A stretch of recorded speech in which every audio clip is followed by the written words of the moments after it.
കർത്താവിൻ്റെ അതിപരിശുദ്ധ നാമത്തിന് നന്ദിയോടെ സ്തോത്രം ചെയ്യുന്നു. കർത്താവിൽ വളരെ പ്രിയനും ബഹുമാന്യനുമായ പാസ്റ്റർ CB ആൻഡ്രൂസ് എന്നെ ഈ കൂട്ടായ്മയിലേക്ക് പരിചയപ്പെടുത്തിയ ബ്രദർ ലാലു സാമുവൽ, വിവിധ മാധ്യമങ്ങളിൽ ഇത് പ്രചരിപ്പിക്കുന്ന പ്രിയപ്പെട്ട സഹോദരൻ പ്രസാദ്, ഈ ദിനങ്ങളിൽ നിങ്ങളോടൊരുമിച്ച് ലഭിച്ച കൂട്ടായ്മയ്ക്കും പാസ്റ്റർ കാണിച്ച താല്പര്യത്തിനും വളരെ നന്ദി പറയുന്നു.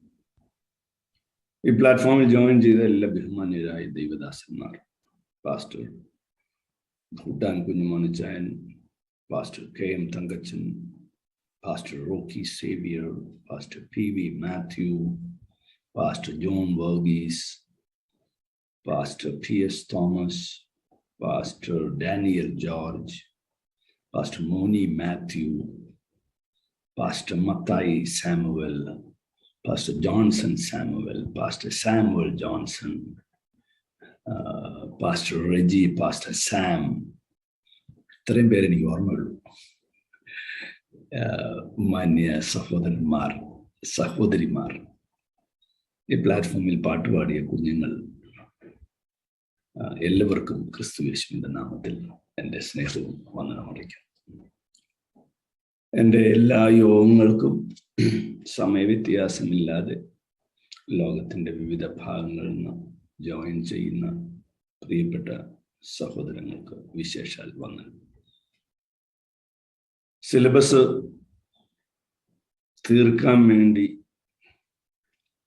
വർഷാവസാനം ഓടിച്ച് പഠിപ്പിച്ചു പോകുന്ന ഒരു സിസ്റ്റമാണ് വിദ്യാഭ്യാസത്തിൽ. എന്തായാലും ഞാൻ ആ സിസ്റ്റം ഫോളോ ചെയ്യില്ല. ഇന്ന് എത്ര സമയം എടുക്കാമോ അത്രയും കൊണ്ട് ഞാൻ നിർത്തും. ധൃതി പിടിച്ച് ഒന്നും മനസ്സിലാകാതെ ഒന്നും ഗ്രഹിക്കാതെ പോകാൻ എൻ്റെ മനസാക്ഷി എന്നെ അനുവദിക്കുന്നു. എൻ്റെ ക്ലാസ്സിലെ ആദ്യത്തെ വാചകം, ആദ്യ ദിവസത്തിലെ ആദ്യ വാചകങ്ങളിൽ ഒന്നുകൂടി ആവർത്തിക്കാം. Church is not a cruise ship. Church is a battleship. സഭ വിനോദ കപ്പലല്ല, സഭ യുദ്ധക്കപ്പലാണ്. ക്രിസ്തുവേശുവിന്റെ ഭടന്മാരാണ്. You are of the highest calling. You are at the highest place ever a human being can have in this world. അതിൽ നാം അഭിമാനിക്കുന്നു, അതിൽ നാം ധൈര്യപ്പെടുന്നു. 9 പാഠങ്ങൾ കഴിഞ്ഞ ദിനങ്ങളിൽ പഠിച്ചു. എന്തുകൊണ്ട് യുദ്ധം? ആരാണ് പടനായകൻ? ആരാണ് എതിരാളി? നാം ആരാണ്? 5-ാമത്തെ പാഠം യുദ്ധക്കളമേതാണ്? 6 യുദ്ധത്തിന്റെ മനോഭാവം എന്താണ്? 7 എതിരാളിയുടെ ബലഹീനത എന്താണ്? 8 എതിരാളിയുടെ തന്ത്രം എന്താണ്? 9 യുദ്ധത്തിന്റെ തയ്യാറെടുപ്പ്. യുദ്ധത്തിന്റെ തയ്യാറെടുപ്പിന് 3 പ്രധാന പദങ്ങൾ എഫേസ്യർ 6, 10, 11 എന്നതിൽ നിന്ന് നാം ഉദ്ധരിച്ചു. ഒടുവിൽ എന്ന വാക്ക്, നിൽക്കുക എന്ന വാക്ക്, ദൈവത്തിന്റെ സർവായുധ വർഗം എന്ന വാക്ക്. 10-ാമത്തെ പാഠത്തിലേക്ക് പ്രവേശിക്കുന്നു. ദൈവത്തിന്റെ സർവായുധ വർഗം. ഇഷ്ടമുള്ള ആയുധം മാത്രം തിരഞ്ഞെടുക്കാൻ പടയാളിക്ക് അവകാശമില്ല. ഇഷ്ടമുള്ള ആയുധങ്ങൾ മാത്രം എടുത്ത് പ്രസംഗിക്കുന്ന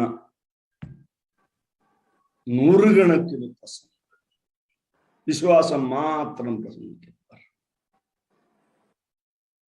ചിലർ കഠിനമായ ഉപദേശം മാത്രം പറയുന്നു. പറ്റില്ല. ഈ 66 പുസ്തകങ്ങളും പഠിപ്പിക്കാൻ ഒരു ശുശ്രൂഷകൻ, ഒരു പ്രസംഗി ബാധ്യസ്ഥനാണ്. ആയുധങ്ങൾ എടുത്തു തരില്ല ദൈവം. ആയുധങ്ങൾ ഞാൻ എടുക്കണം. വായിക്കാം. ആദ്യത്തെ ആയുധം. 7 ആയുധങ്ങളാണ്. 7 ആയുധങ്ങൾ 7 പൂർണ്ണതയാണെന്ന് നമുക്കറിയാം. ഒന്നാമത്തെ ആയുധം, നിങ്ങളുടെ അരയ്ക്ക് സത്യം കെട്ടണം. തുടക്കം സത്യത്തിലാണ്. എന്താണ് ഈ സത്യം എന്ന് നമുക്ക് പിന്നാലെ പഠിക്കാം.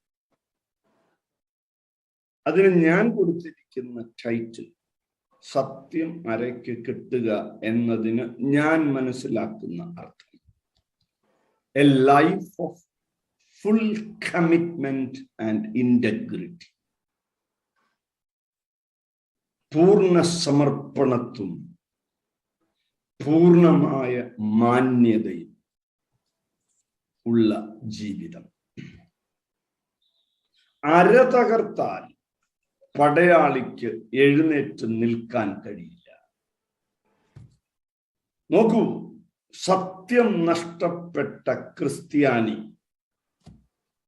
ബലം നഷ്ടപ്പെട്ടു പോയ, വീണുപോയ പടയാളിയാണ്. ഈ രാത്രിയിലെ തുടക്കത്തിൽ ഞാൻ നിങ്ങളെ പ്രബോധിപ്പിക്കുന്നു, ഒരു കാരണവശാൽ കളവ് എന്നത് ഒരു വിശ്വാസിയുടെ, ദൈവ പൈതലിന്റെ ജീവിതത്തിൽ ഉണ്ടാകാൻ പാടില്ല. അത് ചെറുതാകട്ടെ വലുതാകട്ടെ. ക്ഷീണിച്ചയാൾ അരയ്ക്ക് കൈ കൊടുക്കും. അതുകൊണ്ടാണ് ആവർത്തനം 33:11 ശത്രുവിനെ ആക്രമിക്കാനുള്ള പാഠത്തിൽ പറയുന്നത്, അവരുടെ അരകളെ തകർത്ത് കളയണമേ. എല്ലാ വാക്യങ്ങളും വായിക്കാൻ നമുക്ക് സമയമില്ല. അരകളെ തകർത്ത്. ചോദ്യം, എന്ത് സത്യത്തെ കുറിച്ചാണ് പരിശുദ്ധാത്മാവ് ഇവിടെ പറയുന്നത്? പലരും ധരിച്ചു വച്ചിരിക്കുന്നത് യേശു വഴിയും സത്യവും ജീവനുമാണ്, അതുകൊണ്ട് യേശുവിനെ അരയ്ക്ക് കെട്ടണം. തെറ്റ്. യേശുവിനെ അരയ്ക്ക് കെട്ടുകയല്ല വേണ്ടത്, യേശുവിനെ സമ്പൂർണമായി ധരിക്കണം. വാക്യം റോമർ 13:14 കർത്താവായ യേശു ക്രിസ്തുവിനെ തന്നെ ധരിച്ചുകൊള്ളു.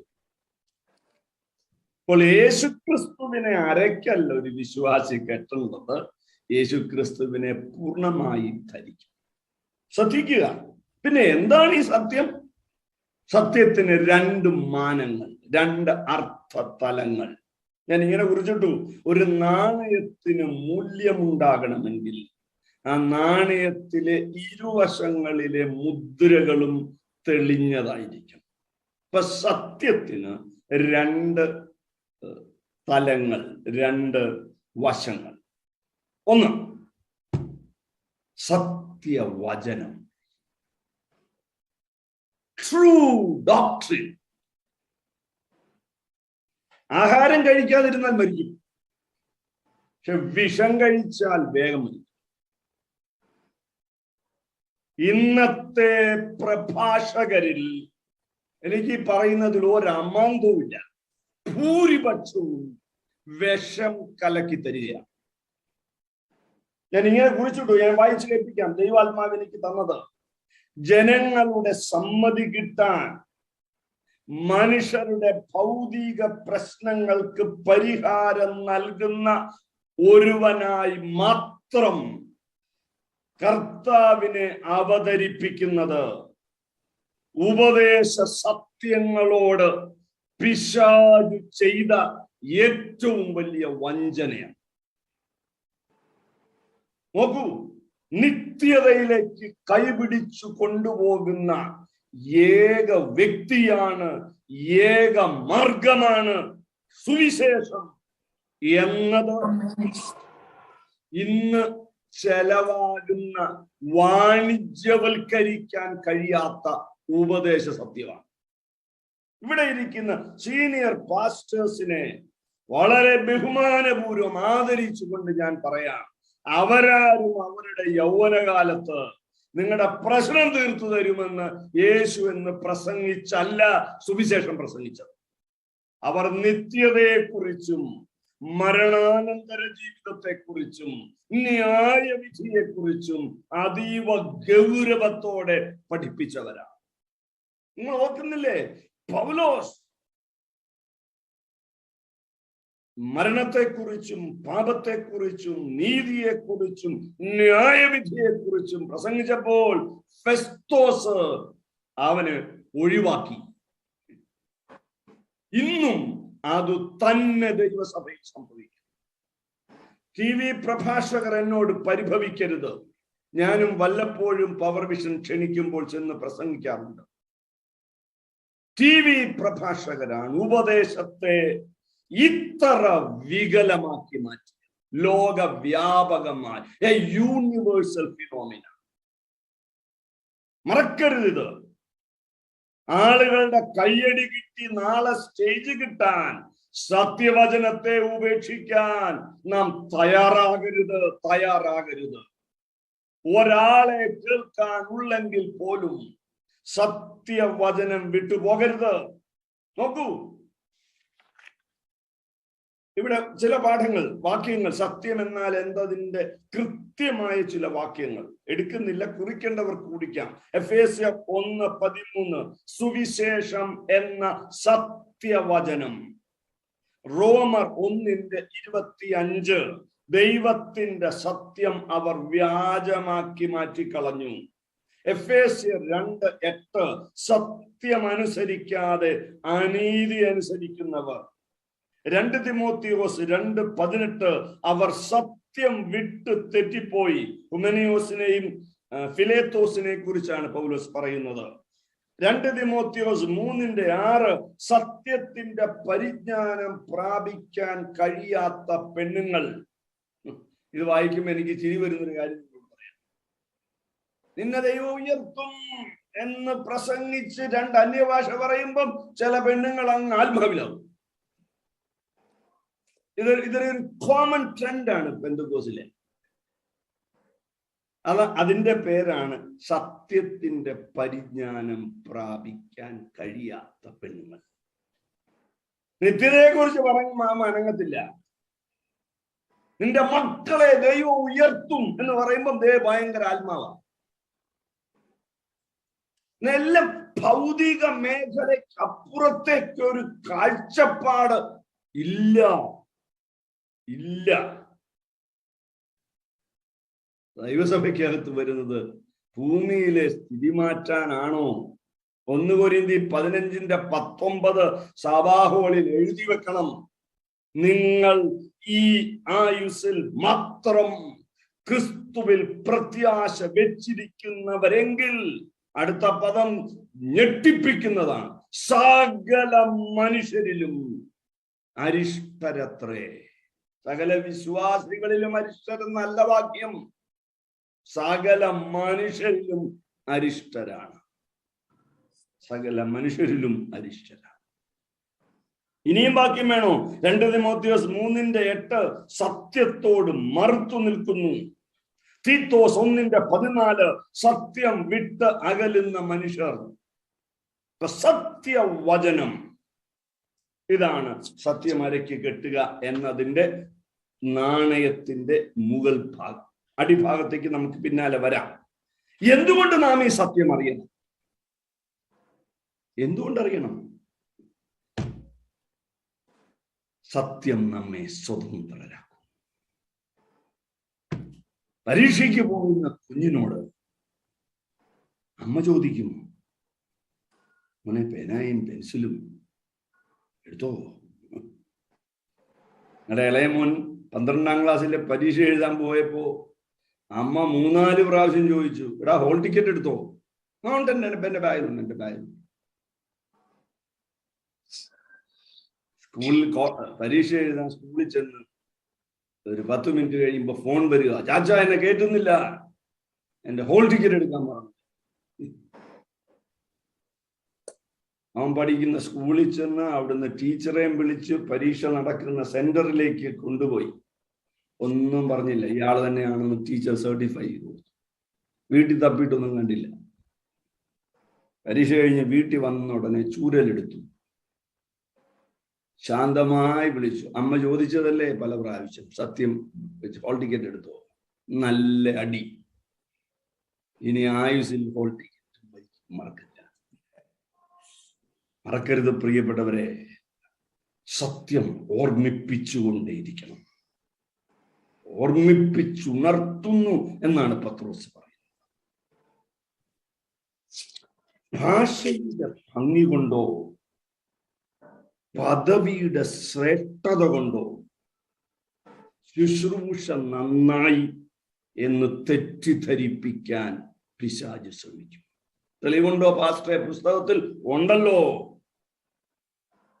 പ്രവൃത്തി 12-ാം അധ്യായത്തിൽ ഹെരോദാവ് രാജവസ്ത്രം ധരിച്ച് ഭദ്രാസനത്തിലിരുന്ന് അവരോട് പ്രസംഗം കഴിച്ചു. ആളുകൾ കൈയടിച്ചു, പക്ഷെ വീണു മരിച്ചു. അവിടെ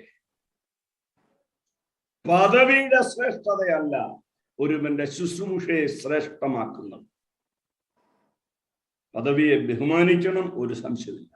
പക്ഷെ അതുകൊണ്ട് ശുശ്രൂഷയിൽ ശ്രേഷ്ഠനാകുമെന്ന് ഒരു വാക്യം പോലും പുസ്തകത്തിലില്ല. ഒരു പദവിയുമില്ലാത്ത, ആരാലും അറിയപ്പെടാത്ത എത്രയോ ഉന്നതന്മാരായ, ഭക്തന്മാരായ, ശ്രേഷ്ഠരായ ദൈവമനുഷ്യരുണ്ട്. ഞാൻ അവർക്കായി കർത്താവിനെ സ്തുതിക്കുന്നു. എന്തുകൊണ്ട് സത്യം അറിയണം? 3 കാരണങ്ങൾ.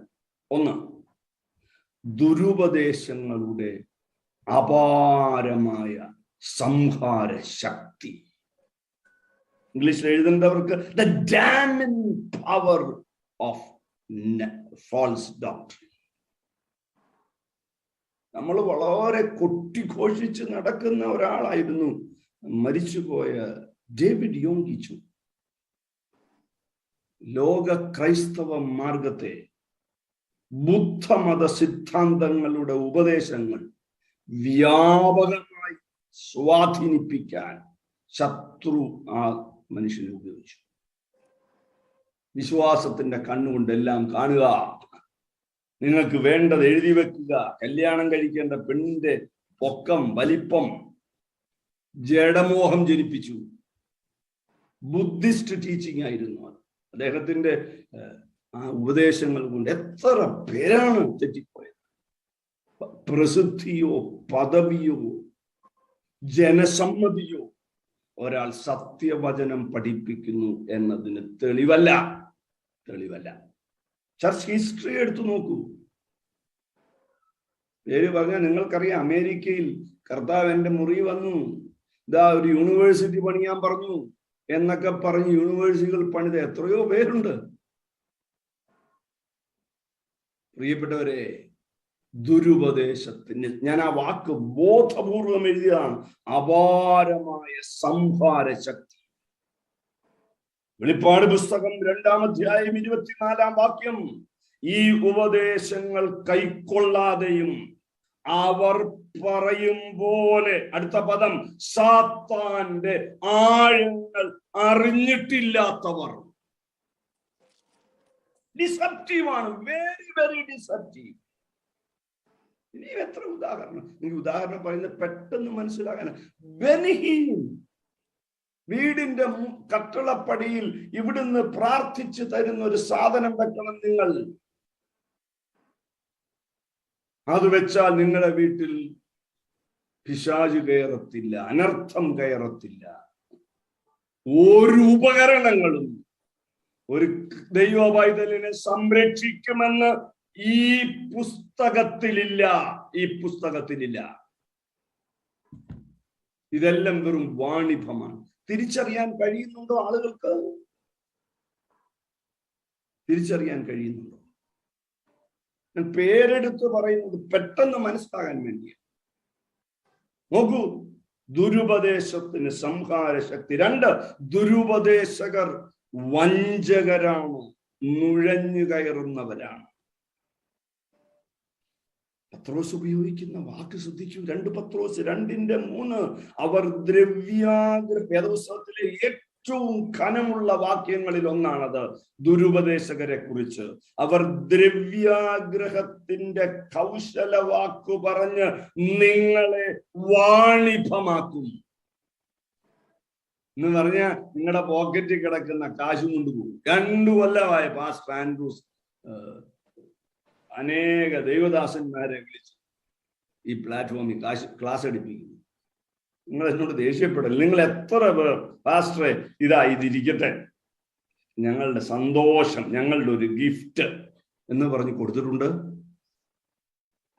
പക്ഷെ ഈ പ്രോസ്പെറിറ്റിക്കാര് വന്ന് മാല വരെ എറിഞ്ഞു.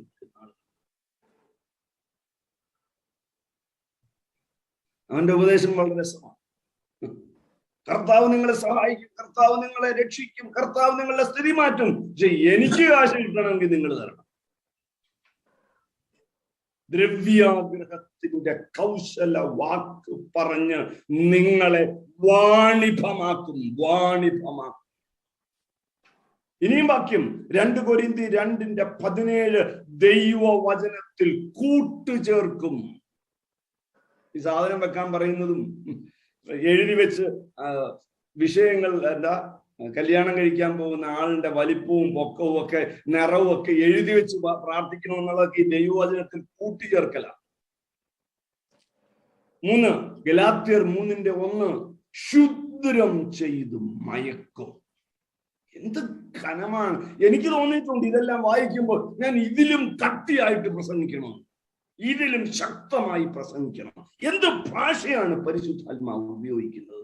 ശുദ്രം ചെയ്തു മയക്കും. എഫേസ്യർ 4:14 ചതിയാലും ഉപായത്താലും തെറ്റിച്ചു കളയുന്ന തന്ത്രങ്ങളിൽ കുടുക്കും.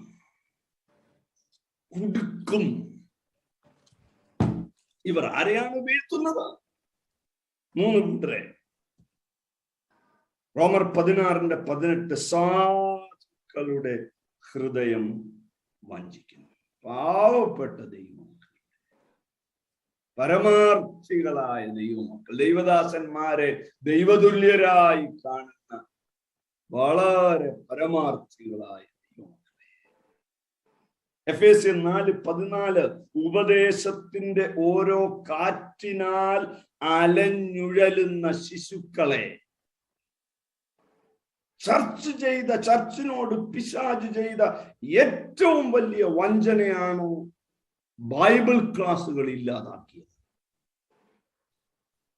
ഞങ്ങളെയൊക്കെ വിശ്വാസ ജീവിതത്തിന്റെ ആരംഭകാലങ്ങളിൽ റെഗുലർ ബൈബിൾ ക്ലാസ് ആണ് ചർച്ചകൾ. റെഗുലർ ബൈബിൾ ക്ലാസ് 3 ദിവസം, 5 ദിവസം, 7 ദിവസം, എല്ലാ ശനിയാഴ്ച വൈകിട്ട്. ഉപദേശത്തിന്റെ കാറ്റിനാൽ അലഞ്ഞു ഉഴലുന്ന പദപ്രയോഗമൊക്കെ വളരെ ഗൗരവമാണ്. ശിശുക്കൾ 3 കൂട്ടർ. 3ാമത്തെ കൂട്ടർ 2 പത്രോസ് 2:14 സ്ഥിരമല്ലാത്ത ദേഹികളെ വശീകരിക്കുന്നവർ. ഉപദേശ സത്യത്തെ അനുഭവിക്കുന്ന, അറിയുന്ന ഒരു ദൈവ പൈതൽ എന്ത് പ്രതിസന്ധിയിലും കുലുങ്ങില്ല, എന്ത് ഭാരത്തിലും കുലുങ്ങില്ല. എനിക്കറിയില്ല മേഴ്സി സിസ്റ്റർ ഈ പ്ലാറ്റ്ഫോമിലുണ്ടോ എന്ന്. ടാമ്പയിൽ ആ സഹോദരി രോഗിയായിരിക്കുമ്പോഴും കർത്താവിലുള്ള തന്റെ ബോധ്യം, കർത്താവിലുള്ള തന്റെ ഉറപ്പ് എന്നെ അത്ഭുതപ്പെടുത്തിയിട്ടുണ്ട്. ഒരു നിരാശയുടെ വാക്ക് ഒരിക്കലും തന്നിൽ നിന്ന് വരുന്നത് ഞാൻ കേട്ടിട്ടില്ല. ഉപദേശ സത്യം അനുഭവിക്കുന്നവരുടെ ശ്രേഷ്ഠതയാണ് ആ ഉദാഹരണം. ദൈവത്തിന്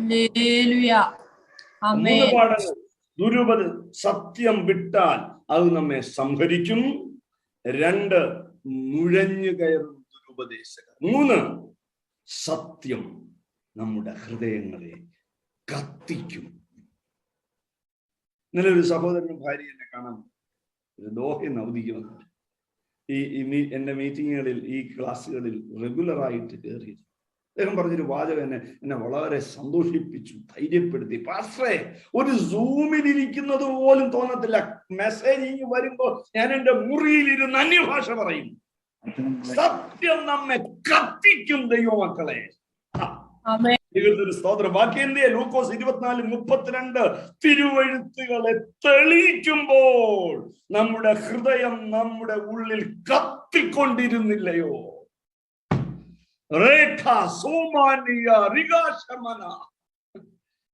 അതിന്റെ റിസൾട്ട് എന്താണ്?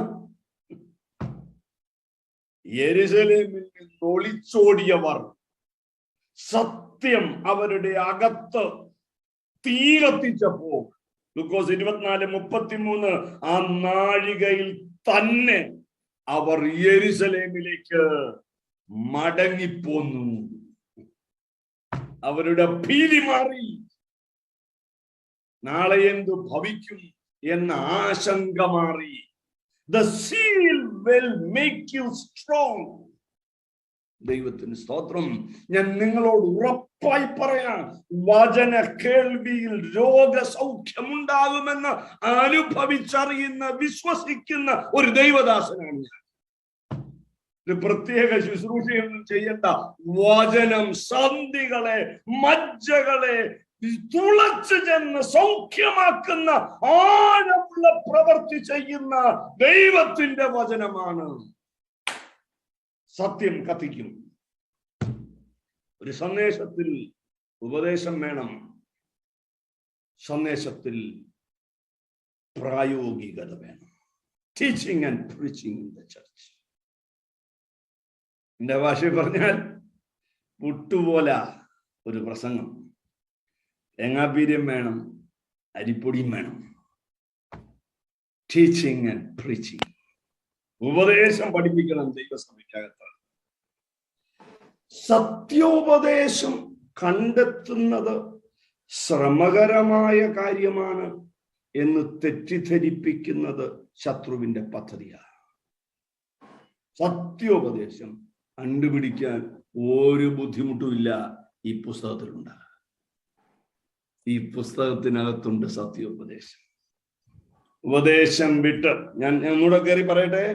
ഈ 66 പുസ്തകത്തിൽ ഇല്ലാത്തതൊന്ന് എത്ര അനുഭവമാണെന്ന് പറഞ്ഞാലും നാം സ്വീകരിക്കാൻ ബാധ്യസ്ഥരല്ല. പുസ്തകത്തിൽ ഇല്ലാത്തത് ഒന്നും. പ്രിയപ്പെട്ടവരെ, സത്യത്തിന്റെ രണ്ടാം അർത്ഥം. ഒന്നാമത്തെ അർത്ഥം ഒറ്റ വാക്കിൽ പറഞ്ഞാൽ സത്യ ഉപദേശം. രണ്ടാമത്തെ അർത്ഥം ലൈഫ് ഓഫ് ഇന്റഗ്രിറ്റി, ട്രൂത്ത്ഫുൾനെസ്. വാക്യങ്ങൾ പലത് ഞാൻ എഴുതി. എഫേസ്യർ 4:15 സ്നേഹത്തിൽ സത്യം സംസാരിക്കണം. എഫേസ്യർ 4:25 ഓരോരുത്തൻ താന്റെ കൂട്ടുകാരനോട് സത്യം പറയണം. കൊലോസ്യർ 3:9 അന്യോന്യം ഭോഷ്ക് പറയരുത്. എഫേസ്യർ 4:24 സത്യത്തിന്റെ ഫലമായ നീതി, വിശുദ്ധി. മനുഷ്യന്റെ മോറൽ വാല്യൂസ് നൽകുന്ന ഒരു സത്യസന്ധതയുണ്ട് നമ്മുടെ ഇടയിലുണ്ട്. കർത്താവിനെ അറിയാത്ത, വേദപുസ്തകം ആയുസ്സിൽ തുറന്നു കണ്ടിട്ടില്ലാത്ത എത്രയോ സത്യസന്ധരായ മനുഷ്യരുണ്ട്. ആ സത്യത്തെ കുറിച്ചല്ല ഇവിടെ പറയുന്നത്. തെളിവുണ്ടോ? പുസ്തകത്തിൽ ഉണ്ടല്ലോ. അബീമേലെക്കിനോട് ദൈവാത്മാവ് പറയുന്ന ഒരു വാചകമുണ്ട്. ഉൽപ്പത്തി 20:6 അതിന് ദൈവം സ്വപ്നത്തിൽ അവനോട്, നീ ഇത് ഹൃദയപരമാർത്ഥതയോടെ ചെയ്തിരിക്കുന്നു എന്ന് ഞാൻ അറിയുന്നു. ദൈവത്തെ അറിയാതെയും ഹൃദയപരമാർത്ഥത, വളരെ സീരിയസ് ആണ് ഈ പാഠം. ഹൃദയപരമാർത്ഥത, ഇന്റഗ്രിറ്റി ഒരു മനുഷ്യന് സൂക്ഷിക്കാം. അതുകൊണ്ട് പ്രയോജനവും ഉണ്ടാകാം. അബീമേലെക്കിന്റെ ഭാര്യയ്ക്കും ദാസിമാർക്കും മക്കളെ കൊടുത്തു ദൈവം. അബ്രഹാം പ്രാർത്ഥിച്ചപ്പോൾ. ആ സത്യസന്ധതയെ കുറിച്ചല്ല തിരുവെഴുത്തി പറയുന്നത്. തിരുവെഴുത്ത് പറയുന്ന സത്യസന്ധത എന്റെ ക്വാളിറ്റി കൊണ്ടല്ല, ഞാൻ സത്യസന്ധനായിരിക്കുന്നത് എന്ന ബോധ്യമാണ്. I am a good man എന്ന് ഒരാൾ പറയുമ്പോൾ ചേർത്ത് പറയണം, because of his grace. Amen. Because of his grace. ബാക്കിയുണ്ടോ പാസ്റ്ററെ? ഉണ്ട്. 2 കൊരിന്ത്യർ 1:12 ദൈവം നൽകുന്ന വിശുദ്ധിയിലും നിർമ്മലതയിലും ഞാൻ പെരുമാറിയിരിക്കുന്നു. ദൈവം നൽകിയതാണ്. നമുക്ക് നമ്മുടേതായ ഒരു ക്വാളിറ്റിയുമില്ല. എന്റെ എല്ലാ നന്മയും ഞാൻ ഇന്ന് രാത്രി വിനയത്തോടെയും ദൈവഭയത്തോടെയും നിങ്ങളോട് പ്രസ്താവിക്കാം. നിങ്ങൾ എന്നിൽ എന്തെങ്കിലും നന്മ കണ്ടിട്ടുണ്ടെങ്കിൽ അതെന്റേതല്ല, എന്റേതല്ല, എന്റേതല്ല, കൃപയാൽ ലഭിച്ചതാണ്, കൃപയാൽ ലഭിച്ചത്. 1 കൊരിന്ത്യർ 15:10 എങ്കിലും ഞാൻ ആകുന്നത് ദൈവകൃപയാലാണ്. Integrity and truthfulness has great power. Has great power. ഭയമില്ലാത്തൊരു ജീവിതം നയിക്കാൻ കഴിയണമെങ്കിൽ സത്യസന്ധരായിരിക്കണം. ബാക്കിയുണ്ടോ? സാംസ് 18:39 യുദ്ധത്തിനായി നീ എന്റെ അരയ്ക്ക് ശക്തി കെട്ടിയിരിക്കുന്നു. എഫേസ്യർ 6:14 നിങ്ങൾ സത്യം അരയ്ക്ക് കെട്ടണം. സങ്കീർത്തനം 18:39 ഇത് കണക്ട് ചെയ്യൂ. യുദ്ധത്തിനായി നീ എന്റെ അരയ്ക്ക് ശക്തി കെട്ടിയിരിക്കുന്നു. സത്യം കെട്ടുന്നവന് ശക്തി കിട്ടും. ശുശ്രൂഷയിൽ നമ്മുടെ ആളുകളെ പോലെ ഒരു ലജ്ജയുമില്ലാതെ കളവ് പറയുന്നവർ, ഒരു ലജ്ജയും ഒരു ദൈവഭയവും ഇല്ലാതെ കർത്താവിന് കളവ് പറഞ്ഞ് ആരുടെയും ഇംപ്രഷനും കയ്യടിയും കിട്ടണ്ട. സത്യസന്ധരായിരിക്കും. ഒരു വാക്കുകൾ ഞാൻ പ്രസംഗിക്കാൻ ഒരുങ്ങുമ്പോൾ പ്രാർത്ഥിക്കുന്നൊരു വാചകമുണ്ട്. കർത്താവേ, ഒരു കാരണവശാലും എക്സാജറേറ്റഡ് ആയിട്ടുള്ള വാക്കുകൾ പറയാൻ ഇടവരരുത്. എക്സാജറേറ്റ് ചെയ്യരുത്. സത്യം നിങ്ങളെ ശക്തരാക്കും. നീയും 2-3 വാക്യങ്ങൾ ഞാൻ എഴുതിയിട്ടുണ്ട്. പ്രൊവേഴ്സ് 11:3 നേരുള്ളവരുടെ നിഷ്കളങ്കത്വം അവരെ വഴി നടത്തും. സങ്കീർത്തനം 112:4 നേരുള്ളവർക്ക് ഇരുട്ടിൽ വെളിച്ചമുദിക്കും. ഞാൻ എൻ്റെ 2 കുഞ്ഞുങ്ങളെയും പഠിപ്പിച്ചിട്ടുള്ള ഒരു വാചകം നിങ്ങളോട് പറയാം. ഞാൻ പറയുന്നത് സത്യമാണ് എന്ന പ്രയോഗം ഉപയോഗിക്കാൻ പാടില്ല. ഞാൻ പറയുന്നത് സത്യമാണെന്നൊരു പ്രയോഗം ഉപയോഗിക്കരുത്. അതിന്റെ അർത്ഥം ആ ആള് ഇടയ്ക്കിടയ്ക്ക് കളവ് പറയാറുണ്ടെന്നാണ്. ഞാൻ പറഞ്ഞ സത്യമാ പാസ്റ്ററെ, അവൻ ഈ ഇടയ്ക്ക് കള്ളം പറയുന്നുണ്ട്. പറയരുത്. Even if it is small, I will tell you very seriously, every lie creates a gulf between you and your God. Pastor മോനിച്ചായ അമ്മാമ്മയോട് ഒരു കളവ് പറഞ്ഞാൽ ആ ബന്ധത്തിനകത്ത് ഒരു ചെറിയ വിള്ളൽ വീണു കഴിഞ്ഞു. A life of openness. ദാവീദിന്റെ ഒരു ശ്രേഷ്ഠതയായി, ദൈവമേ ഞാൻ എൻ്റെ കൈകളെ നിന്റെ സന്നിധിയിൽ മലർത്തുന്നു എന്ന് പറഞ്ഞ കർത്താവേ, I am very open with you. എനിക്ക് നിന്നോട് ഒളിക്കാൻ ഒന്നുമില്ല. എന്റെ പ്രിയപ്പെട്ടവരെ, നേരില്ലാത്ത ഹൃദയം എങ്ങനെ അറിയാം? ഒരാൾക്ക് നേരില്ലയോ എന്ന് എങ്ങനെ അറിയാം? 3 ഉദാഹരണങ്ങൾ. 1, മറ്റൊരാളുടെ ഇംഗിതമനുസരിച്ച് സംസാരിക്കും. ന്യൂ ജനറേഷൻ ആളുകൾ പ്രസംഗിക്കാൻ വിളിക്കുമ്പോൾ ആ സ്റ്റൈലിലെ പ്രസംഗം. IPC-ക്കാർ വിളിക്കുമ്പോൾ ആ സ്റ്റൈലിലെ പ്രസംഗം. ബാക്കിയുണ്ടോ വാസ്തവം? ഉണ്ടല്ലോ. 1 രാജാക്കന്മാർ 22:6 കർത്താവ് അത് രാജാവിന്റെ കയ്യിൽ ഏൽപ്പിച്ചിരിക്കുന്നു. 450 ബാലിന്റെ പ്രവാചകന്മാർ നിരന്നു എന്ന് പറയുക. ഇഷ്ടത്തിന് ശുശ്രൂഷിക്കുക, കേൾവിക്കാരുടെ താല്പര്യമനുസരിച്ച് ശുശ്രൂഷിക്കുക. ഗൾഫിലും അമേരിക്കയിലും പ്രസംഗിക്കാൻ പോയാൽ ദൈവം ഉയർത്തും. ഇത് മാത്രമേ ഉള്ളൂ പ്രസംഗ വിഷയം. ദൈവം ഉയർത്തും.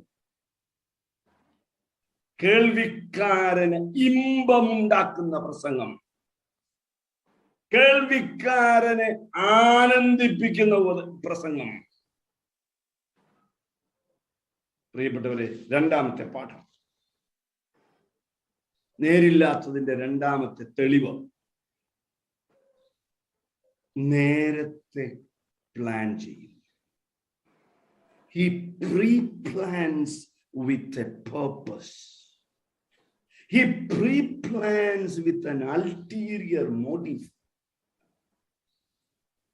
പ്രസംഗത്തിനിടയ്ക്ക് സേവിയർ ജെയിംസ് എന്തിനാ ഈ CB ആൻഡ്രൂസ് പാസ്റ്റർ ബഹുമാനിച്ച് പറയുന്ന അത് അടുത്ത തവണ ഒന്നുകൂടെ വിളിക്കാൻ വേണ്ടിയാണ്. പ്രീപ്ലാൻഡ്. തെളിവുണ്ടോ? ഉൽപ്പത്തി 29:23 രാത്രിയിൽ അവൻ തന്റെ മകൾ ലേയയെ കൂട്ടി അവന്റെ അടുക്കൽ കൊണ്ടുപോയി ആക്കി. 7 കൊല്ലം യാക്കോബ് ലാബാനു വേണ്ടി അധ്വാനിക്കുമ്പോഴും 7 കൊല്ലമായി ലാബാൻ പ്ലാൻ ചെയ്തു വെച്ചിരുന്നതാണ് ഈ പദ്ധതി. Are you getting the seriousness? ഞാൻ എന്നെ കേൾക്കുന്ന ദൈവദാസന്മാരോട് പറയാം, സത്യവചനം സത്യമായി പ്രസംഗിച്ചാൽ വേദികൾ നഷ്ടപ്പെടത്തില്ല, വേദികൾ വർദ്ധിക്കട്ടെ. ഒരിക്കൽ നഷ്ടപ്പെടത്തില്ല. എൻ്റെ ആദ്യത്തെ അമേരിക്കൻ യാത്ര 1997, 3 ദിവസത്തെ മീറ്റിംഗ്, ഞായറാഴ്ച സഭായോഗത്തിൽ പ്രസംഗിക്കാൻ എഴുതിക്കുമ്പോൾ ദൈവാത്മാവ് പറഞ്ഞു, ചർച്ച ചെയ്യാൻ പറയുന്നില്ല, a very large Malayali church. യോഗ്യതയില്ലാത്ത കർത്തൃമേശ എടുക്കുന്നവർ ഈ ആലയത്തിലുള്ള കൈനീട്ടരുത് കർത്തൃമേശയ്ക്ക്. എനിക്ക് പറയാൻ പേടിയായിരുന്നു. ദൈവാത്മാവ് പറഞ്ഞു, നിന്നെ ശുശ്രൂഷ ഏൽപ്പിച്ചത് ഞാനാണ്. മെസ്സേജ് പറഞ്ഞ് ഞാൻ ഇരിക്കുന്നത് എൻ്റെ കൈകാല് വിറച്ചാണ്. കാരണം സഭയിലെ പാസ്റ്റർ എന്തായിരിക്കും എന്നോട് കാണിക്കാൻ പോകുന്ന മനോഭാവം. ക്ഷണിച്ചു കൊണ്ടുവന്നിട്ട് ഇവൻ ഇതാണോ പറഞ്ഞത്? He was a great man of God.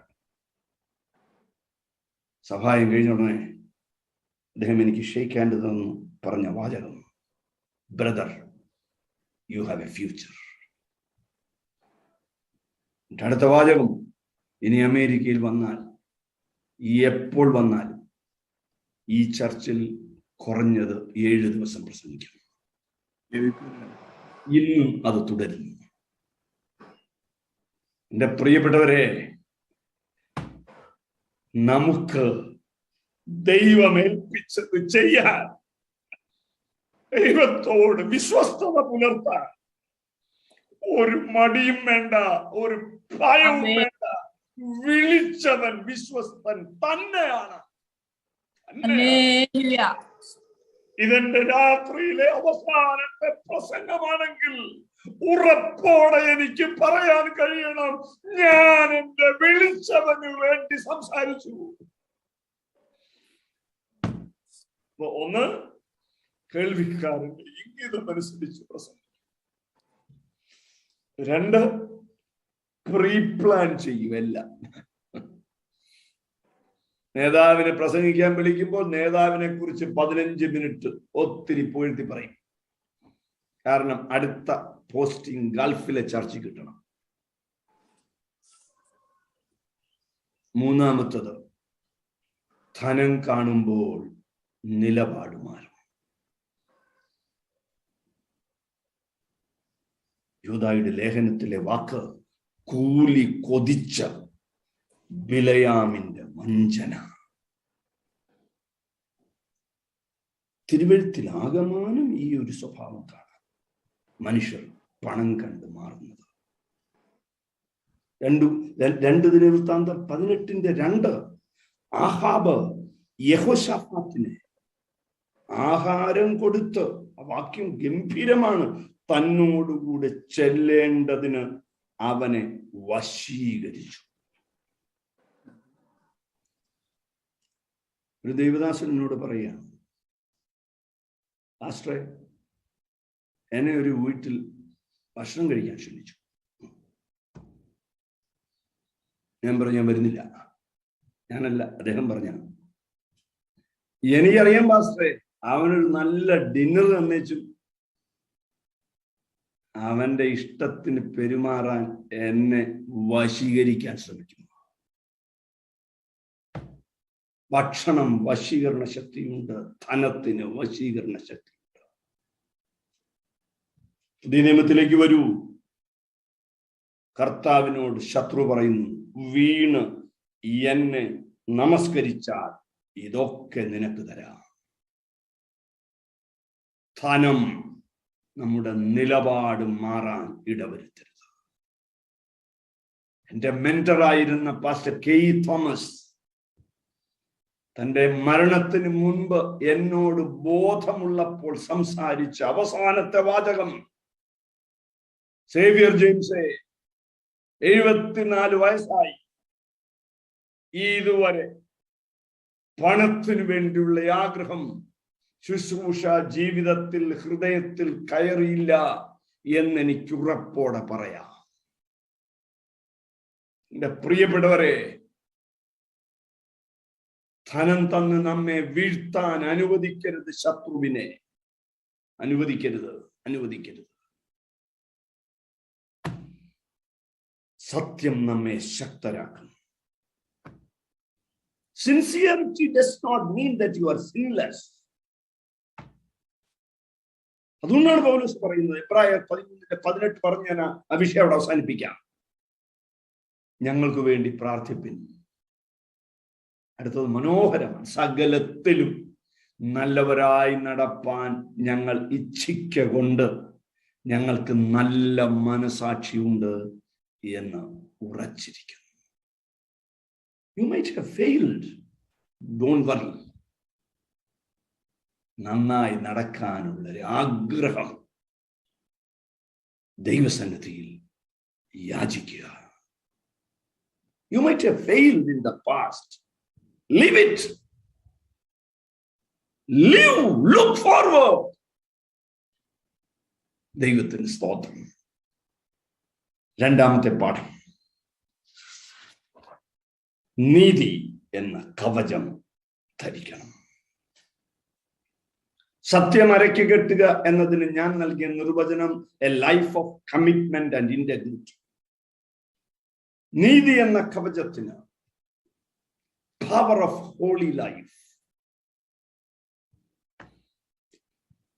ആരോ പറഞ്ഞ ഒരു വാക്ക് ഞാൻ ഉദ്ധരിക്കട്ടെ. എന്താണ് നീതി എന്ന കവചം? Practical righteousness of a life lived in simple obedience to the word of God. Nulla പറയാം. Practical righteousness of a life lived in simple obedience to the word of God. പുസ്തകത്തിൽ ഞാനൊരു ഉദാഹരണം പറയും. ഈ പുസ്തകത്തിൽ തലകുത്തി നടക്കണമെന്ന് എഴുതിയിരുന്നെങ്കിൽ ഞാൻ ട്രൈ ചെയ്തേനെ നടക്കാനായിട്ട്. A simple obedience to the word of God.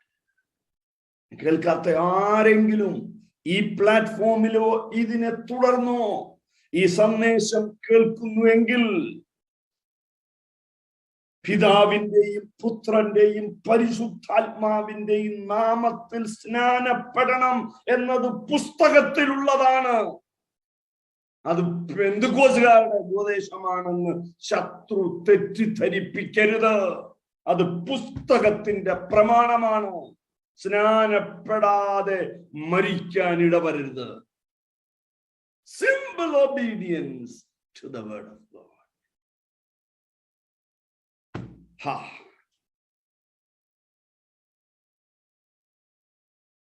Imputed righteousness is the very foundation of Christian faith. Imputed righteousness എന്ന് പറഞ്ഞാൽ ലഭിച്ച നീതി. ഉണ്ടാക്കിയ നീതിയല്ല, ലഭിച്ച നീതിയാണ്. വാക്യം റോമർ 4:6. ദൈവം പ്രവൃത്തി കൂടാതെ നീതി കണക്കിടുന്ന മനുഷ്യന്റെ ഭാഗ്യം. റോമർ 4:11 വിശ്വാസ നീതി. റോമർ 4:24 നമ്മുടെ നീതീകരണത്തിനായി ഉയർപ്പിച്ച് മിരിക്കുന്ന നമ്മുടെ കർത്താവായ യേശു. ഞാൻ നീതിമാൻ എന്റെ നീതി പ്രവൃത്തി കൊണ്ടല്ല, ക്രിസ്തുവേശു എന്നെ നീതീകരിച്ചതാണ്. അപ്പോൾ എങ്ങനെയാ പാസ്റ്റർ നീതി എന്ന കവചം ധരിക്കാൻ പറയുന്നത്? സത്യത്തിന് 2 മാനം ഉള്ളതുപോലെ നീതിക്കും 2 മാനമുണ്ട്. ഒന്ന്, ലഭിച്ച നീതീകരണം, ജസ്റ്റിഫൈഡ് ബൈ ഫെയ്ത്ത്. രണ്ടാമത്തെ നീതി പൗലോസ് റോമർ 6:13 പറയുന്നു, നിങ്ങളുടെ അവയവങ്ങളെ നീതിയുടെ ആയുധങ്ങളായും ദൈവത്തിന് സമർപ്പിച്ചു. ഉറപ്പോടെ പറയണം, നീതിയില്ലാത്ത ഒരു കാര്യം ഞാൻ ചെയ്യില്ല, ഞാൻ പറയില്ല.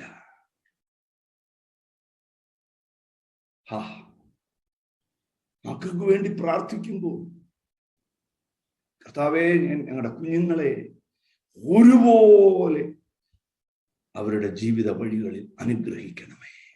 ഒരാൾക്ക് അല്പം സമ്പത്ത് കൂടുതൽ, മറ്റൊരാൾക്ക് സമ്പത്ത് കുറവ് വരല്ലേ കർത്താവേ. അവരെ ഒരുപോലെ സ്നേഹിക്കാൻ. ഒരാളോട് പ്രത്യേക മമത, മറ്റൊരാളോട് മമത കുറവ് എനിക്ക് വരല്ലേ കർത്താവേ. Even in the smallest action of my life. ദൈവത്തിന് സ്തോത്രം. സകല ജാഗ്രതയോടും കൂടെ നിന്റെ ഹൃദയത്തെ കാത്തുകൊള്ളണം. പ്രോവർബ്സ് 4:23. സത്യം നമ്മെ ഭയമില്ലാത്തവരാക്കുന്നത് പോലെ തന്നെ നീതിയും നമ്മെ ഭയമില്ലാത്തവരാക്കും. വാക്യം പ്രോവർബ്സ് 28:1. നീതി എന്നെ നിർഭയനാക്കും. നീതി എന്നെ നിർഭയനാക്കും. ഞാനൊരു ഫിനാൻഷ്യൽ ഇൻസ്റ്റിറ്റ്യൂഷനിൽ ജോലി ചെയ്തുകൊണ്ട് വിജിലൻസ് ആംഗിളിൽ വളരെ ഗൗരവമായി പരിശോധിക്കപ്പെടും. എല്ലാ വർഷവും അസറ്റ് ഡിക്ലയർ ചെയ്ത് മാർച്ച് 31 മുമ്പ് അസറ്റ് ഡിക്ലയർ ചെയ്ത് ക്ലോസ്ഡ് കവറിലാക്കി കൊടുക്കണം. നാളെ എന്തെങ്കിലും ഒരു അലിഗേഷൻ വന്നാൽ ആ ക്ലോസ്ഡ് കവർ ബാങ്ക് പൊട്ടിക്കത്തില്ല. That will be a closed cover. പക്ഷെ എന്തെങ്കിലും ഒരു അഴിമതിയുടെ അലിഗേഷൻ വന്നാൽ ഈ ക്ലോസ്ഡ് കവേഴ്സ് പൊട്ടിക്കും. എന്നിട്ട് അസസ് ചെയ്യും ഇവന്റെ ആസ്തിയും ഇവൻ ഡിക്ലയർ ചെയ്തിരിക്കുന്നതും തമ്മിൽ ശരിയാണ്. ശരിയല്ലെങ്കിൽ 50 ലക്ഷം ആസ്തിയുണ്ട് എന്ന് ഞാൻ ഡിക്ലയർ ചെയ്തു. എൻ്റെ ആസ്തിയെ വാല്യൂ ചെയ്യുമ്പോൾ അത് 5 കോടി ഉണ്ടെന്ന് കണ്ടാൽ ഉടൻ അവർ ഡിക്ലയർ ചെയ്യും, he has made money through wrong means. നീതി നമ്മെ നിർഭയനാക്കും. എൻ്റെ വീട്ടിൽ ദൈവം തരാത്തതൊന്നുമില്ല. എൻ്റെ കയ്യിൽ ദൈവം തരാത്ത ഒരു നാണയമില്ല. എന്ന് പറയാൻ കഴിയുന്നവൻ നിർഭയനായിരിക്കും. കവചമുറപ്പിക്കേണ്ടത് അരക്കെട്ടിലാണ്. നീതിയുടെ കവചം സത്യത്തിന്റെ അരക്കെട്ടിൽ ഉറപ്പിക്കണം. കവചം ഇടുന്നത്, കവചം കൊണ്ട് കെട്ടുന്നത് അരയ്ക്കാം. നമുക്ക് ആ റിലേഷൻ കണ്ടോ? ഞാൻ ഒന്നുകൂടെ ആവർത്തിക്കാം. നീതിയുടെ കവചം സത്യത്തിന്റെ അരക്കെട്ടിൽ ഉറപ്പിക്കണം. കുഞ്ഞുങ്ങളെ, യോഹന്നാന്റെ ഭാഷയിൽ എൻ്റെ കുഞ്ഞുങ്ങളെ, കർത്താവ് തരാത്ത ഒരു ചെറിയ വസ്തു പോലും നമ്മുടെ വീട്ടിൽ വരരുത്. നെഞ്ചുയർത്തിപ്പിടിച്ച് പറയാൻ കഴിയണം, I live A life of integrity. ദൈവത്തിന് സ്തോത്രം. ആളെ പിശാചിന് ഭയമായിരിക്കും. ആളെ തൊടാൻ പിശാചിന് കഴിയില്ല. അസത്യവും അനീതിയും പീഡനത്തെക്കാൾ ശക്തിയുള്ള ആയുധമായി ശത്രു ദൈവസഭയെ തകർക്കാൻ ഉപയോഗിക്കും. ഞാൻ ആവർത്തിക്കുന്നു, അസത്യവും അനീതിയും.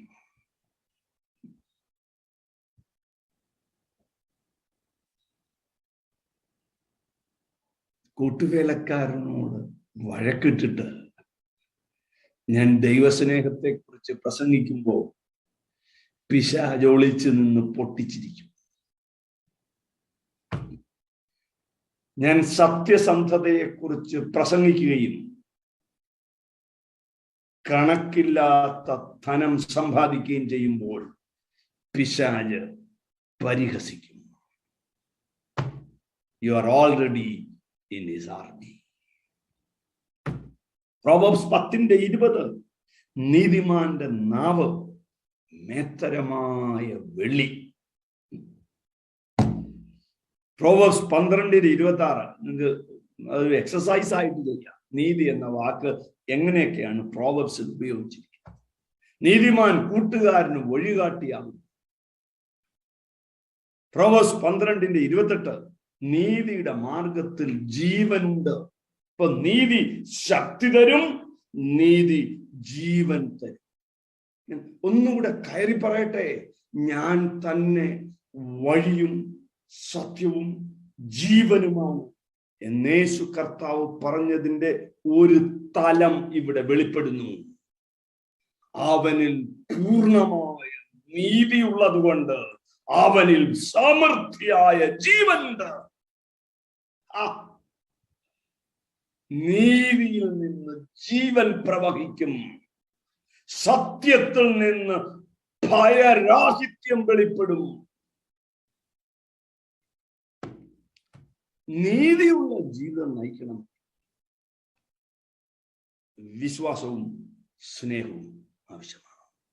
1 തെസ്സലോനിക്കർ 5:8 വായിക്കാം. ഒരു വാക്യമെങ്കിലും ജോർജ് കുട്ടിയെ കൊണ്ട് വായിപ്പിച്ചില്ലെങ്കിൽ മനപ്രയാസം. 1 തെസ്സലോനിക്കർ 5:8. നാമോ പകലിനുള്ളവരാകിയാൽ മദ്യപിക്കുന്നു, നാമോ പകലിനുള്ളവരാകിയാൽ വിശ്വാസവും സ്നേഹവും എന്ന കവചവും ശിരസ്ത്രമായി രക്ഷയുടെ പ്രത്യാശയം ധരിച്ചുകൊണ്ട് സുബോധമായിരിക്കുക. വിശ്വാസവും സ്നേഹവും എന്ന കവചം. എഫേസ്യ ലേഖനത്തിൽ നീതി എന്ന കവചം, അഥവാ നീതിയും വിശ്വാസവും സ്നേഹവും ഒരു തലത്തിലാണ് പരിശുദ്ധാത്മാവ് കാണിക്കുന്നത്. സ്വന്തം പണം മുടക്കി ബിസിനസ് നടത്തുന്നവൻ ബിസിനസ്സിൽ പരാജയപ്പെട്ടാൽ നഷ്ടം സ്വയം സഹിക്കാം. പക്ഷേ യജമാനൻ പണം മുടക്കി വ്യാപാരത്തിനേൽപ്പിച്ചാൽ, വ്യാപാരത്തിൽ പരാജയപ്പെട്ടാൽ എനിക്കല്ല നഷ്ടം, യജമാനനാണ് നഷ്ടം. ഞാനും നിങ്ങളും ശുശ്രൂഷയിൽ, ക്രിസ്തീയ ജീവിതത്തിൽ അവിശ്വസ്തരായാൽ, പരാജയപ്പെട്ടാൽ നഷ്ടം സ്വന്തം രക്തം തന്ന് വിലയ്ക്ക് വാങ്ങിയ യജമാനനാണ്.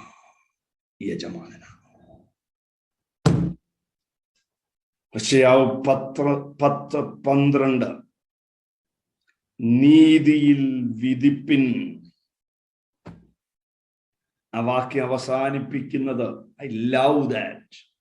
യഹോവ വന്ന് നീതി വർഷിപ്പിക്കേണ്ടതിന് അവനെ അന്വേഷിപ്പാനുള്ള കാലമാകുന്നു. അവൻ നീതി വർഷിപ്പിക്കും. സമയം പറന്നുപോയി. നമ്മുടെ നീതിക്കെതിരായുള്ള ശത്രുവിന്റെ തന്ത്രങ്ങൾ എന്താണ്? നീതിപൂർവം ജീവിക്കുന്നതിനെ നിരുത്സാഹപ്പെടുത്തുന്ന, ഡിസ്കറേജ് ചെയ്യുന്ന ശത്രുവിന്റെ തന്ത്രം എന്താണ്? അത് മാത്രം പറഞ്ഞു ഇന്നത്തെ പഠനം അവസാനിപ്പിക്കാം. 1, നീതിയോടെയുള്ള ജീവിതം സന്തോഷകരമല്ല എന്ന ധാരണ ജനിപ്പിക്കും. കണ്ടിട്ടില്ലേ നമ്മുടെ ചില ആളുകളുടെയൊക്കെ ഇരിപ്പും ഭാവവും? ഒരു മനുഷ്യൻ നോക്കി ചിരിക്കത്തില്ല, ഭയങ്കര വീർത്ത മുഖമായിട്ടിരിക്കും. ഒന്ന് ചിരിക്കേണ്ട ഉപദേശി എന്ന് പറഞ്ഞാലും ചിരിക്കത്തില്ല. ആത്മീയത എന്നത് സ്നേഹപൂർവം പെരുമാറാൻ തടസ്സമാണ് എന്ന ധാരണ ജയിപ്പിക്കും. Jesus loved people. Jesus was with people. മാർത്തയുടെയും മറിയയുടെയും കണ്ണുനീര് കണ്ട് കരഞ്ഞെങ്കിൽ മറ്റൊരാളുടെ സന്തോഷത്തിലും നിശ്ചയമാണ് കർത്താവ് സന്തോഷിച്ചിട്ടുണ്ട്. 2, അനീതിയുള്ള ജീവിതത്തിലാണ് സുഖം എന്ന് വരുത്തി തീർക്കും. 4 പാഠങ്ങൾ. 1, നീതിയുള്ള ജീവിതം സന്തോഷകരമല്ല എന്ന് ധരിപ്പിക്കും. 2, അനീതിയുള്ള ജീവിതം സുഖമാണ് എന്ന് വരുത്തി തീർക്കും. നമ്മുടെ ആളുകൾ സ്ഥിരം ചോദിക്കുന്ന ഒരു ചോദ്യമല്ലേ, ആശ്രയ അവർക്കൊന്നും ഒരു കുഴപ്പമില്ലല്ലോ, യോഗത്തിനും വരത്തില്ല, ഏതോസവും വായിക്കത്തില്ല, അവർക്കൊന്നും ഒരു കുഴപ്പമില്ല. ആസാഫ് ചോദിച്ചതാ പ്രിയപ്പെട്ടവരെ ഇതേ ചോദ്യം. നമ്മളൊന്നുമല്ല, ആസാഫ് പണ്ടേ ചോദിച്ചു. സങ്കീർത്തനം 73 ദുഷ്ടന്റെ വളർച്ച കണ്ടിട്ട് I want to tell you tonight, അതൊരു വ്യാജമായ മായയാണ്. വ്യാജമായ മായ. He never enjoys life. He never enjoys life. അല്പത്തിൽ സന്തോഷിക്കാൻ കഴിയുന്നതും അധികത്തിൽ പ്രത്യേക അനുഭൂതിയില്ലാതെ ജീവിക്കാൻ കഴിയുന്നതും ആത്മീയർക്ക് മാത്രമാണ്. നിങ്ങളുടെ വീട് നേരത്തെ ആദ്യം ആലപ്പുഴയിലായിരുന്നു. അവിടെ ആലപ്പുഴ IPCയിൽ ഒരു അമ്മച്ചി ഉണ്ടായിരുന്നു, മരിച്ചുപോയി. ഞാൻ അന്ന് അവരെ കാണുമ്പോൾ ഒരു ചെറിയ കുഞ്ഞു വീട്ടിലാണ് താമസിക്കുന്നത്. തറയൊക്കെ ചാണകം ഇട്ട് കഴുകി. പക്ഷെ ആ അമ്മച്ചിയുടെ ഒരു സന്തോഷം, എപ്പ കണ്ടാലും ശുഭ്രവസ്ത്രധാരിയ, വെള്ളമുണ്ടും വെള്ളച്ചട്ടയും. പ്രിയപ്പെട്ടവരെ, ധനമല്ല സുഖം, ദൈവത്തിൽ ആശ്രയിച്ചുള്ള ജീവിതമാണ് സുഖം. Don't run after money. Don't run after money. നമുക്ക് ജീവിക്കാനുള്ളത് തരുമെന്ന പുസ്തകം പറയുന്നേ. ദുഷ്ടന്റെ ഭൗതിക വളർച്ച കണ്ട് ഹൃദയം കലങ്ങരുത്. മൂന്നാമത്തെ പാഠം, നീതിപൂർവമായ ജീവിതം അസഹ്യമാണ് എന്ന ധാരണ ഉണ്ടാക്കും. സ്തേഫാനോസിന് എന്തു പറ്റി പാസ്റ്ററെ? യാക്കോബിന് എന്തു പറ്റി പാസ്റ്ററെ? ജോസഫ് എന്താ അനുഭവിച്ച pastor? But life does not end in a day. Life does not end in a day. ഞാൻ അവന്റെ മുഖം കണ്ടുണരുന്ന ഒരു ദിവസമുണ്ട്. We don't live for this life. We will live for another life. നമ്മുടെ പ്രത്യാശ കർത്താവിലാണ്. എനിക്കൊരു കാര്യം നല്ല ബോധ്യമുണ്ട്. ഇവിടെ കഷ്ടം കൂടുതൽ അനുഭവിക്കുന്നവർക്ക് നിശ്ചയമാണ് നിത്യതയിൽ പ്രതിഫലം ഏറെയായിരിക്കും. നാലാമത്തെ പാഠം, ദൈവസഭയിൽ പരിഹാസികളെ വർദ്ധിപ്പിക്കും ശത്രു. വായിക്കാമോ ഒരു വാക്യം? ജൂഡ് 17, യൂദായുടെ ലേഖനം 17-ാം വാക്യം.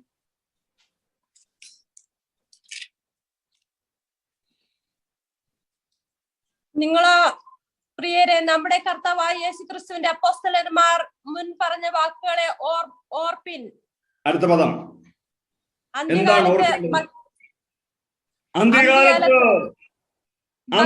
മോഹങ്ങളെ, ഭക്തി കെട്ട മോഹങ്ങളെ അനുസരിച്ചു നടക്കുന്ന പരിഹാസികൾ ഉണ്ടാകും.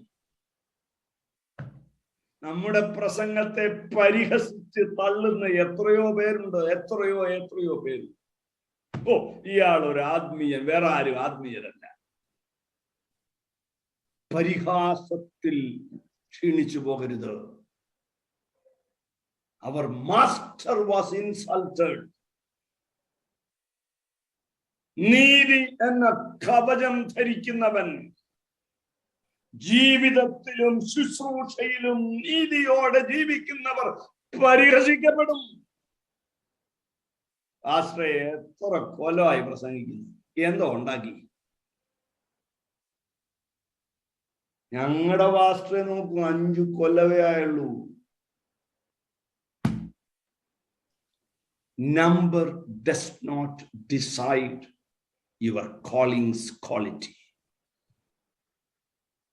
നിങ്ങളുടെ വിളിയുടെ ശ്രേഷ്ഠത നിശ്ചയിക്കുന്നത് നിങ്ങളുടെ നമ്പറിലല്ല. ഞാൻ എൻ്റെ വാക്കുകൾ അവസാനിപ്പിക്കാൻ ആഗ്രഹിക്കുന്നു. നീതി എന്ന കവചം സത്യം അരയ്ക്ക് കെട്ടി. പൗലോസ് തന്റെ കത്ത് അവസാനിപ്പിക്കുമ്പോൾ തന്റെ മരണമൊഴിയിൽ താൻ കൈമാറുന്ന ശുശ്രൂഷയുടെയും ഉപദേശത്തിന്റെയും മഹത്വം തിമോത്തിക്ക് പകർന്നിട്ട് പറയുകയാണ്, കുഞ്ഞേ, ആജ്ഞയുടെ ഉദ്ദേശമോ ശുദ്ധ ഹൃദയം, നല്ല മനസാക്ഷി.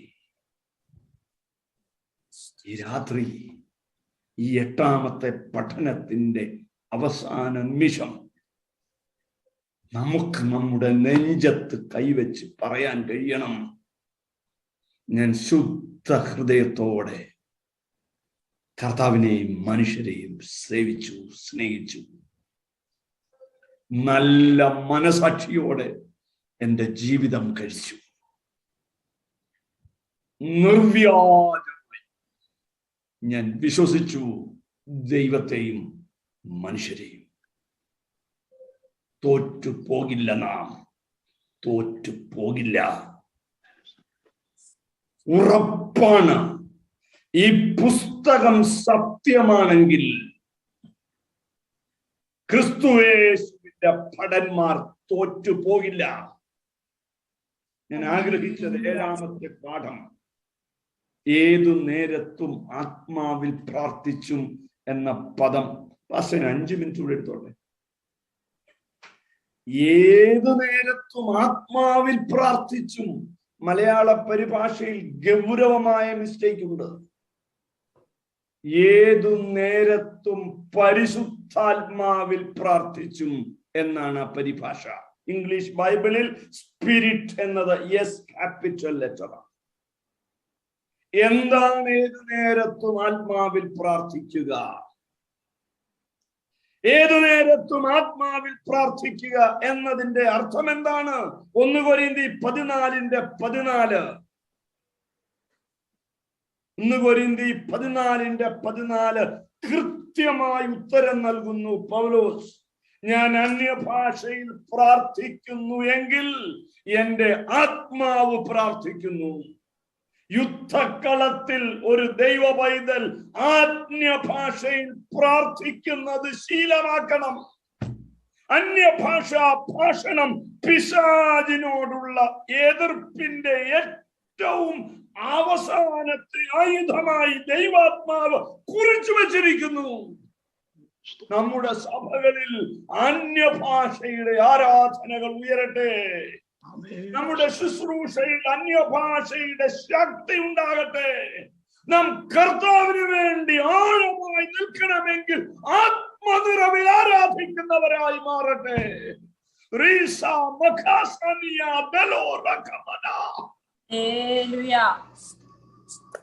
നിങ്ങളെ ഈ വചനങ്ങളാൽ കർത്താവ് അനുഗ്രഹിക്കട്ടെ.